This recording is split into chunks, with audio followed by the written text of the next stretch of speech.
Teman-teman, kita berziarah di makamnya Kiai Haji Abdus Somad. Beliau wafat pada hari Selasa 24 Juni 2008.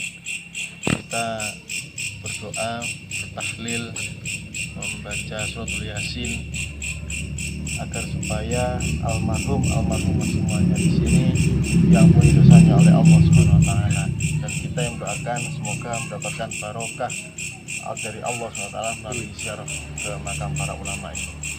Ya teman-teman, itu ziarah pada kali ini. Kita semuanya patut untuk menghormati dan mendoakan mereka dan mencintai para ulama, karena kalau kita dekat dengan para ulama, insya Allah kita akan selalu tetap dalam lindungan Allah SWT. Ayo kita ke dalamnya Gus Robit, kita mau ngobrol-ngobrol dan kita mau berdiskusi panjang tentang Pondok Pesantren Nurul. Yuk kita bisa.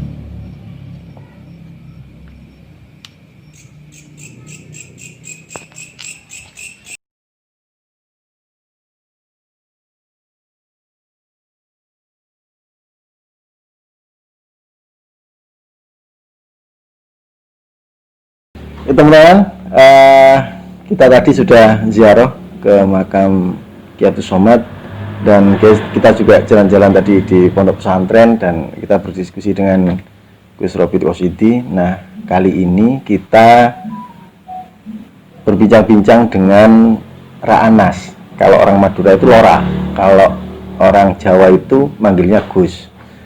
Meskipun beliau ini sebenarnya sudah tidak Gus lagi, sudah bawa bapak sebenarnya. Tapi tetap dipanggil Lora. Kalau Madura itu Lora.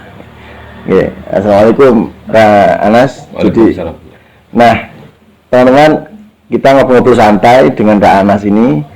Ra'anas ini adalah cucu dari Kiai Abdus Somad, dan beliau yang hidup dan tinggal bersama beliau. Juru kunci.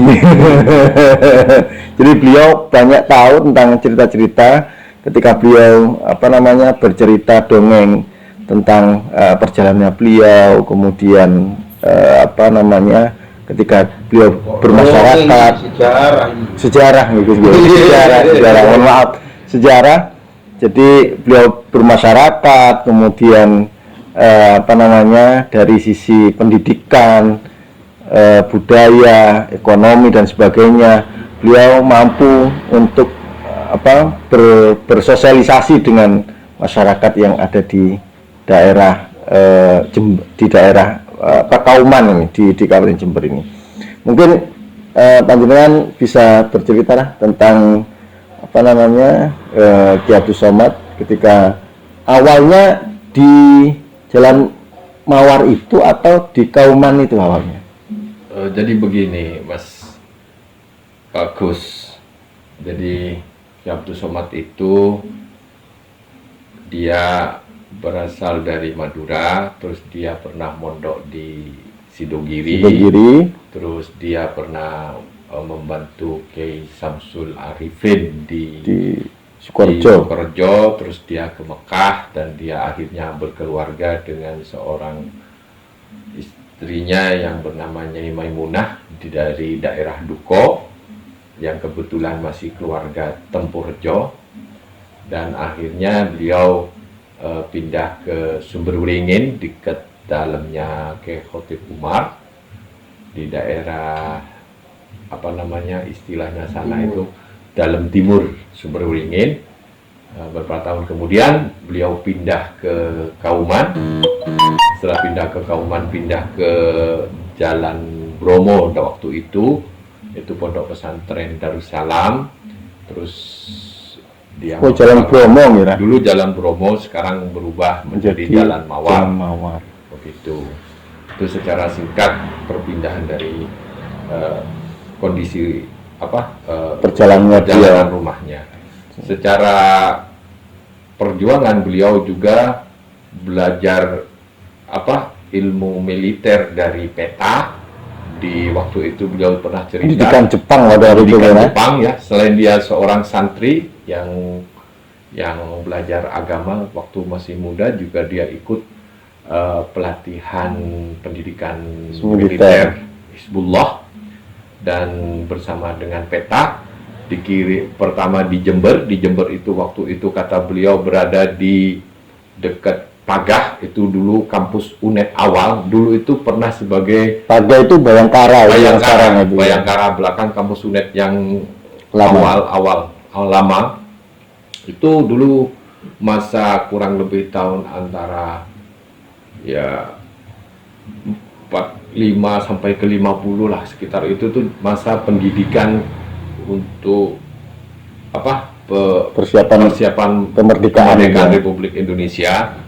Jadi beliau itu pernah belajar ilmu militer di situ, terus belajar lagi dikirim ke Bandung. Dia pernah cerita. Sampai dikirim di Bandung ya? Iya, pernah di Bandung. Dia belajar ilmu militer untuk membangun menghadapi penjajah asing yang masuk ke Indonesia. Ini kontribusi dalam perjuangan kemerdekaan waktu itu. Terus beliau ini juga melawan komunis ya waktu itu tahun 65 lah, sekitar 65 sekitar itu. Beliau bercerita dia berjuang melawan komunis secara sosial dan secara budaya. Di antaranya dia itu mengembangkan kepada masyarakat di sekitar jalan di daerah kota, khususnya di samping-samping stasiun itu ada basis-basis komunis yang mereka anti kepada slogan-slogan agama atau simbol-simbol agama. Jadi beliau mendekati mereka terus juga berjuang. Jadi dulu tidak ada musola, tidak ada pesantren, tidak ada apa di daerah situ. Masih kaum, katakanlah kalau kita pakai kaum abangan lah ya, kaum merah lah, kaum komunis waktu itu ya, kaum komunis maksudnya. Sampai terbentuk menjadi partai kan waktu itu, namanya Partai Komunis Indonesia. Iya. Secara ideologinya tetap komunis pada waktu itu.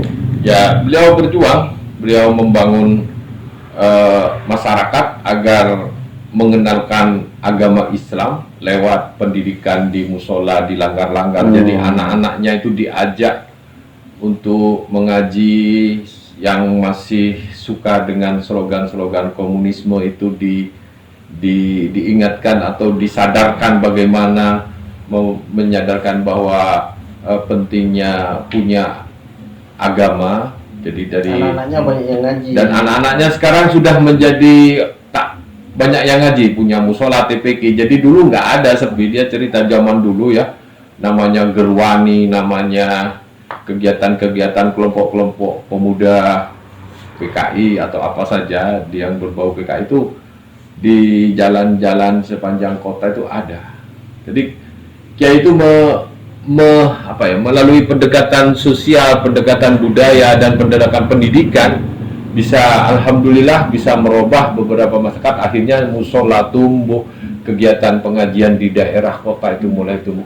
Yang awalnya di Jember itu rata-rata imigran, pendatang dari tetangga di Jalan Bromo, rumahnya itu pendatang dari Surabaya, ada gang Surabaya. Bukan asli Jember ya? Bukan asli Jember, pendatang. Mereka itu pekerja stasiun, perumahan stasiun, pekerja kereta api.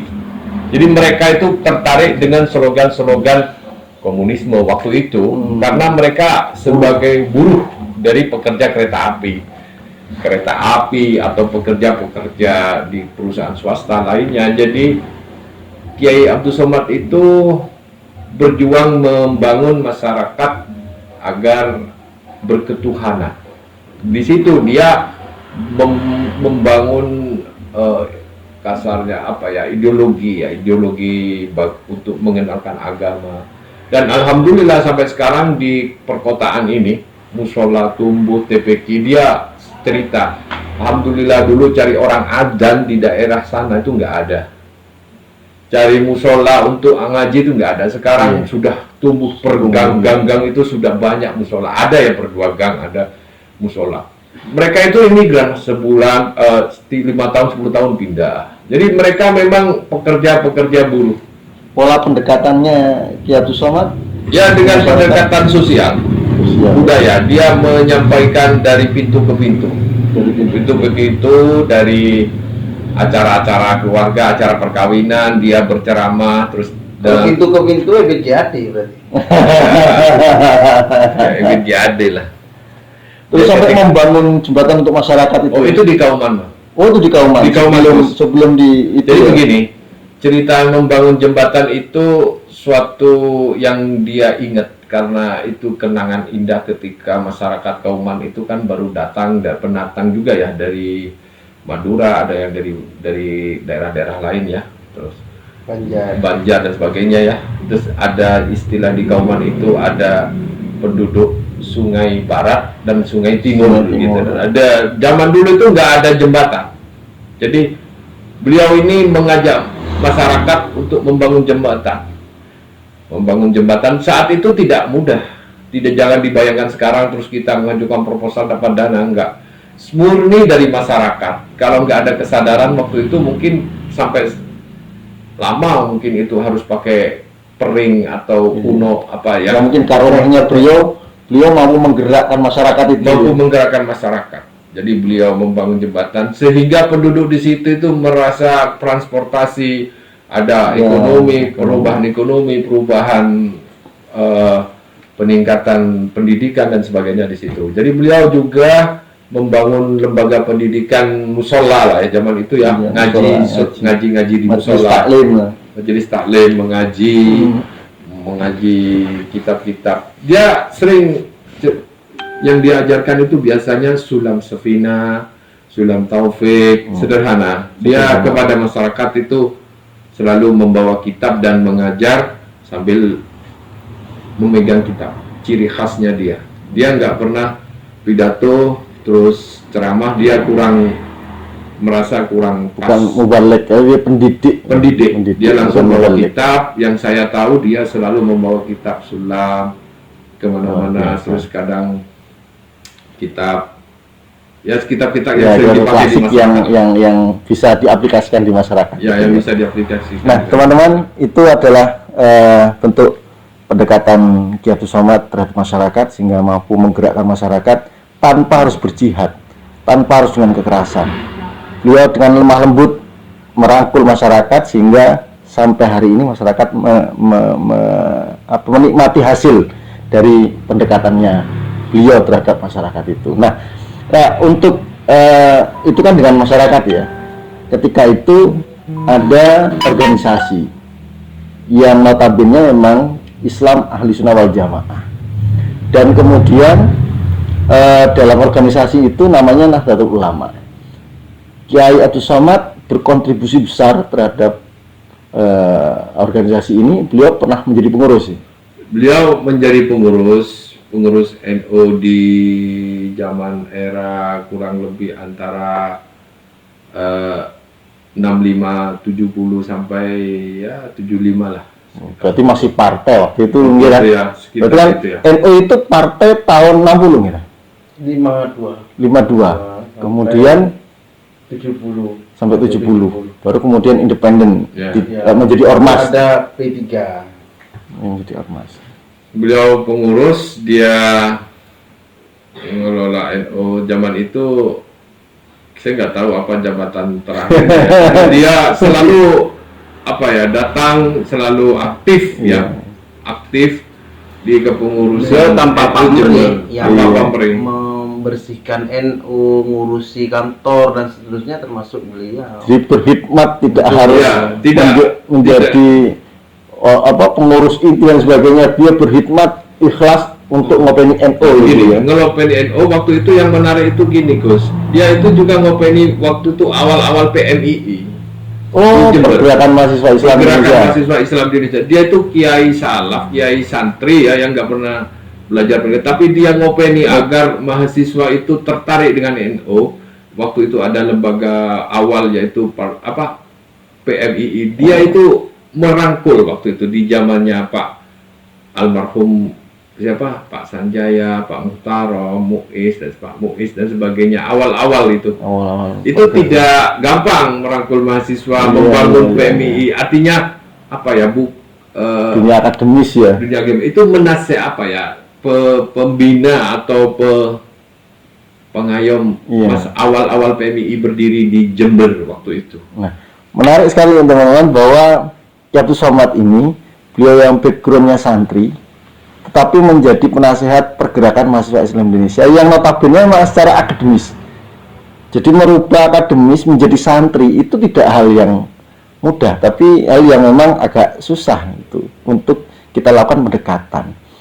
Nah, dalam jangka waktu yang mungkin agak lama mungkin ya, menjadi membina, membimbing, kemudian mengarahkan teman-teman mahasiswa itu untuk menjadi sumber daya manusia yang benar-benar santri itu. Ya, jadi begini, sehingga pada waktu itu santri-santrinya Ki Abdus Somad itu kalangan mahasiswa waktu itu ya, yang ada Iya. UNED, ada IAIN di zaman itu ya, waktu Iya. itu kampusnya di mana? Johar. Di Johar Plaza dekat Matahari itu. SMK.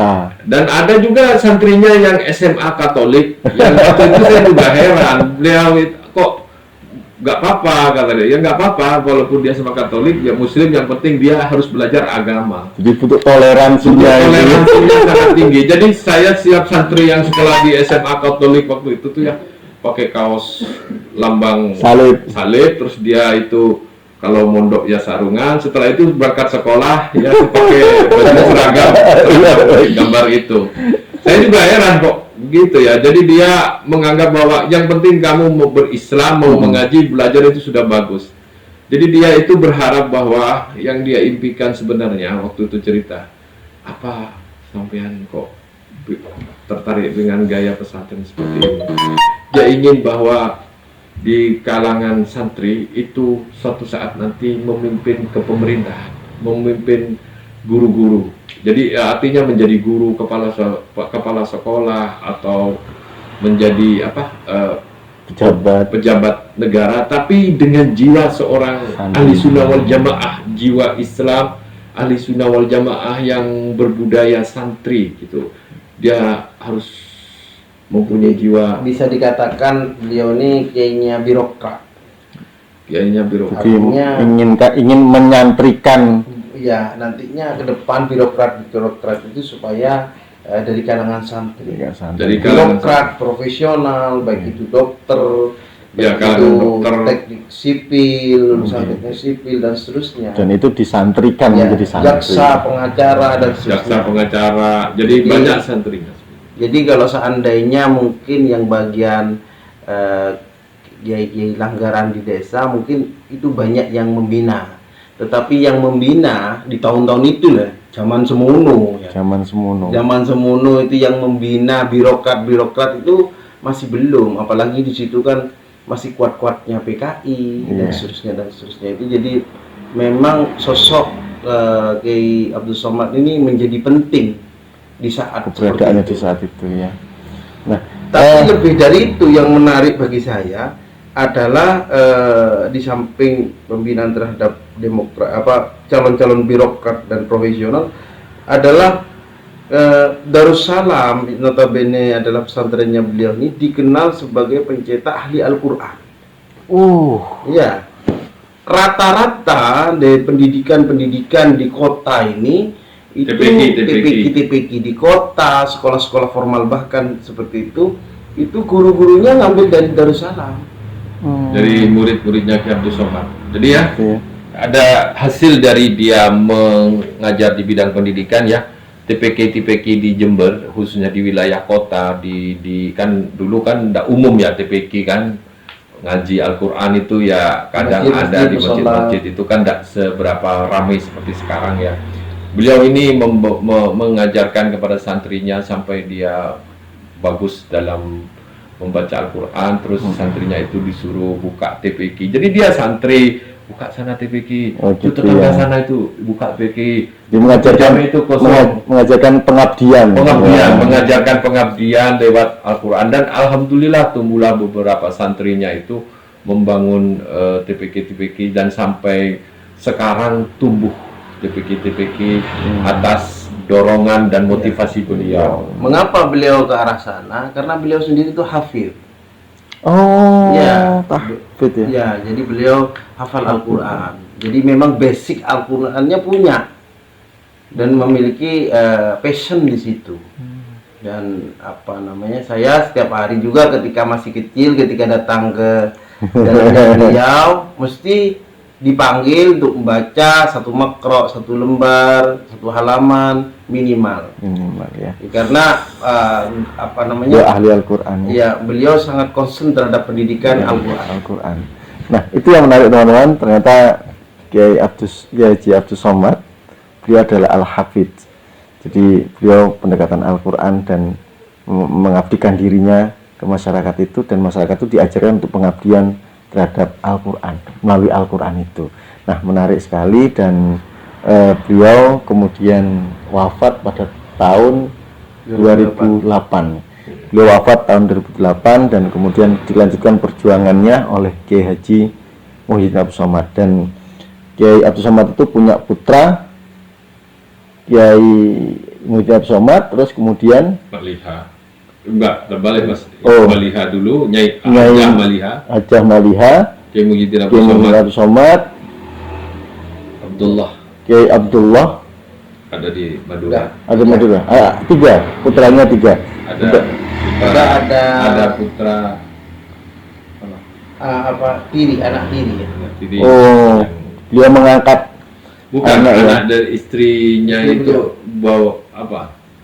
Janda yang punya anak. Oh, dari Lil anak Jadi sama abah saya Lil Lil saudara Lil Hmm. Nyai Saudah. Nyai Saud. Nyai Saudah. Lil Banyuwangi. Satu ibu. Satu Dari ibu. bapak. Tapi dia mulai kecil sama Kiai Abdul Somad akrab. Ya, Dia sudah seperti keluarga sudah ya, anak sudah. sendiri guys, Sendiri. mulai kecil sampai dewasa Anak keluarga kecil. dia sangat sayang kepada anak-anaknya, sangat sayang kepada santrinya. Dan beliau ini orangnya yang selalu disarankan dalam perjuangan itu ikhlas.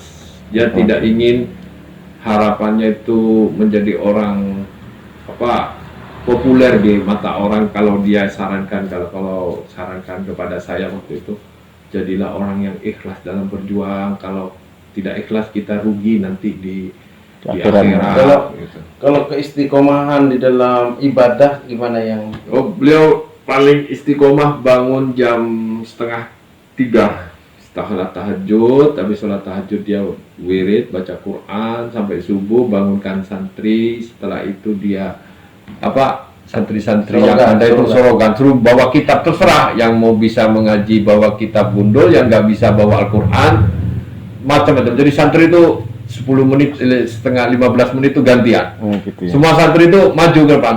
Kamu mau ngaji apa? Saya mau ngaji Jurmiyah. Sudah bawa Jurmiyah. Yang satunya malah ngaji Al-Quran masih ngeja. Ya, semuanya terserah klasik ya. Model-model klasik sorogan ya. Jadi santri itu baca dia ngajarin. kelebihannya itu ada kedekatan dengan santri Dengan luar santri. biasa. Karena langsung Kedekatannya ketemu dengan ya. kiainya. Ya. Jadi itu teman-teman, perbincangan kita dengan Ra'anas, dengan Gus Robit, bisa kita ambil beberapa poin bahwa kepemimpinan beliau adalah sangat toleran. Pendekatan terhadap masyarakat tidak harus dengan kekerasan, melainkan dengan pendekatan yang halus, dan pendekatan Al-Quran merupakan salah satu prioritas beliau dalam menyebarkan Islam ahli sunnah wal jamaah. Mungkin itu teman-teman perbincangan kita kali ini. Semoga perbincangan kita kali ini bermanfaat dan menjadikan referensi bagi kita semuanya tetap mencintai kiai, mencintai para ulama, karena kita kelak nanti dikumpulkan oleh Allah bersama orang-orang soleh. Terima kasih, ikuti terus perjalanan kita, dan wallahu muwaffiq ila aqwamit thoriq. Wassalamualaikum warahmatullahi wabarakatuh.